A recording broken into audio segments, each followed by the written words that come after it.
जी नमस्कार जी। नमस्कार जी। क्या नाम है आपका? राजेंद्र सिंह, कहाँ से हैं आप? ग्राम इस्माइलपुर। अरे आप तो पूना पंडित के गांव से हैं। पूर्व प्रधान हूँ इस्माइलपुर गांव का। चलिए मैंने उनका बहुत सुना है, उनका नाम है, आपके गांव का नाम है। आपके गांव में से पहले से ही बहुत से लोग क्रांतिकारी निकले हैं, बहुत से लोग फौज में बहुत सी सेवाएं देते हैं, फिर भी सरकार ये कहती है कि आप उनके साथ नहीं हैं, आप उनके विरोध में हैं। नहीं, पूनम पंडित हमारी बेटी है, वो हमारे परिवार की है। उसने बहुत संघर्ष करा, पूरा गांव उनके साथ है, पूरा 24 साथ है। गांव की तो बात छोड़ो, पूरा 24 साथ है उनके 36। चलिए बिल्कुल, बहुत मेहनत कर रही है, काश हम भी इतनी मेहनत कर पाएँ। बाकी आप 2022 में किसको वोट देना पसंद करेंगे? क्या योगी जी को वोट देंगे? क्योंकि योगी जी ने बहुत सी सड़कें बना दी और बहुत सी लाइटें लगा दी हैं, बहुत से बैनर लगाए हैं वैक्सीन के। ये सब मीडिया में दिखाया जाता है। योगी जी ने ज़मीन पर कोई काम नहीं करा। जब हमारे अखिलेश यादव जी की सरकार के बाद इन्होंने ये कहा था कि हम गड्ढे भरा रहे हैं, हम इनसे पूछो कि कितने गड्ढे भरवा दिए इन्होंने। ये बहुत शरीफ और ईमानदार बनते हैं। अब इनसे पूछे कि रेत की टोली कितने की मिल रही है, बिजली का बिल कितना हो गया जो है, डीजल और पेट्रोल की क्या कीमत हो गई।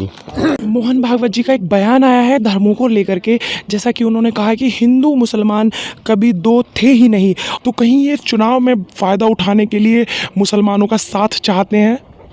ऐसा है, इनका धर्म के नाम पे वोट लेने का ही काम करते हैं ये। इन्हें धर्म के बारे में बिल्कुल भी जानकारी नहीं है।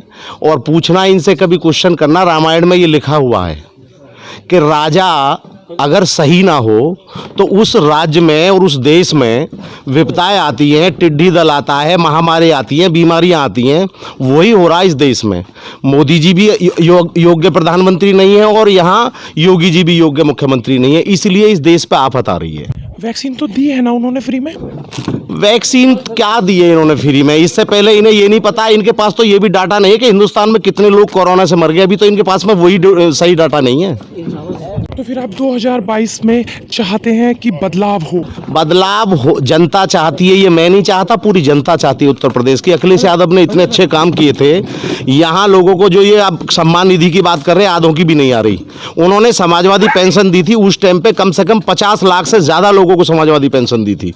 किसानों को इतना सम्मान निधि नहीं मिलती है, उसी पैटर्न पे केवल 500 रुपये महीने के हिसाब से इन्होंने एक सम्मान निधि चलाई है। उससे ज़्यादा अखिलेश यादव जी समाजवादी पेंशन के रूप में देने का काम करते थे।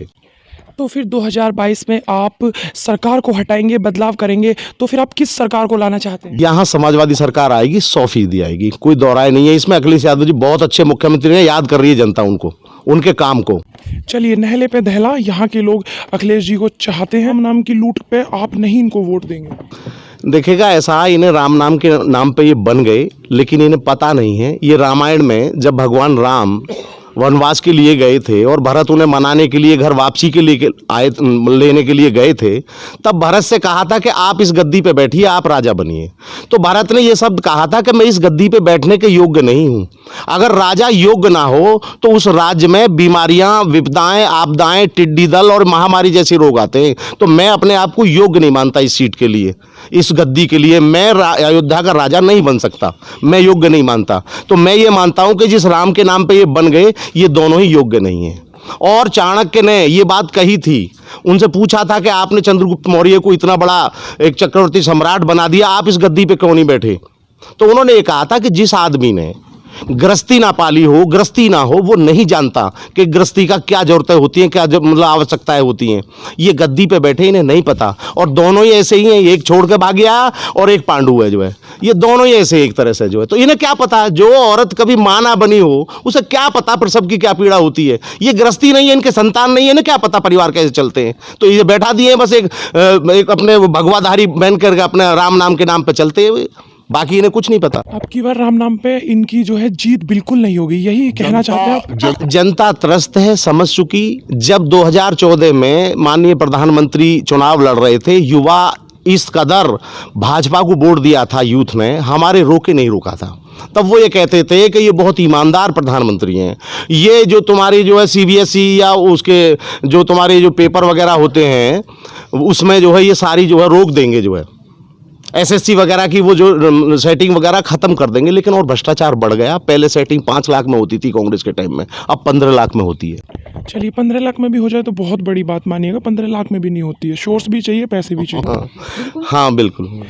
क्या नाम है आपका? मुकेश भारती, मेरा गांव पितोबास है, सिकंदराबाद विधानसभा से रहता हूं। बीजेपी सरकार से सभी लोग परेशान हैं।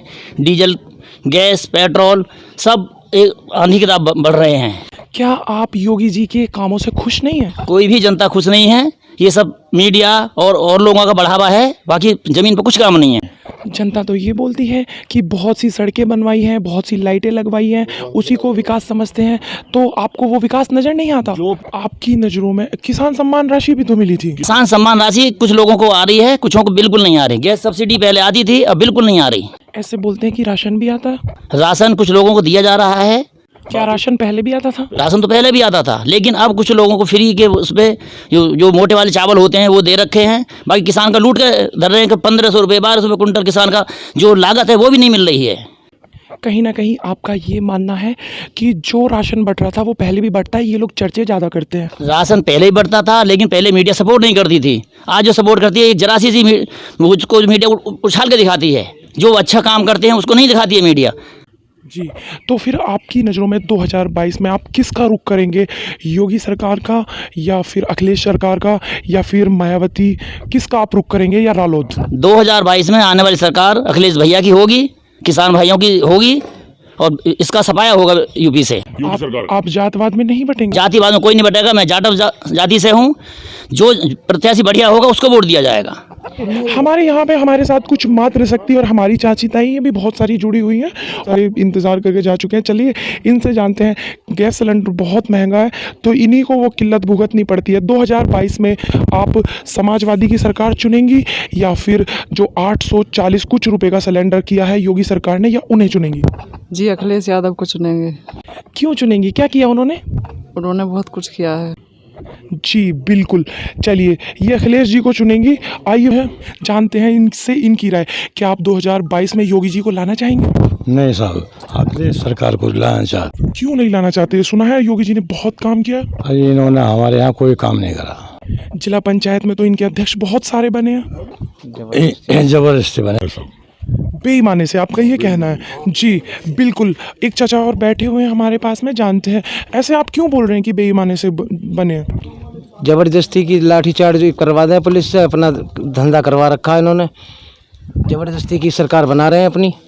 जी बिल्कुल। तो अगर कहीं ना कहीं ऐसे ज़बरदस्ती चली, 2024 में फिर से केंद्र में बीजेपी आती है, या 2022 में योगी सरकार आती है, तो आने वाले समय में आपका बोलना भी बहुत मुश्किल हो जाएगा, ये आपका मानना है? बिल्कुल मानना है जी। सारी तो इन्होंने ट्रेन बंद करवा रखे हैं, सगले इनको बेच बेच कर खा गए। कोई काम ना करवाया आज तक इन्होंने। और योगी है वो धर्म का सा पल्ला ओढ़े डोले, उसका यही पता ना कि मैं क्या कर रहा हूँ। जी बिल्कुल चाचा। देखिए आप लोग यहाँ पे 3 धर्मों के लोग बैठे हुए हैं, तो क्या अब की बार आप 2022 में वोट डालेंगे तो वो काम को देखकर, युवा बेरोजगार है उन्हें देखकर डालेंगे, धर्मवाद में नहीं बटेंगे?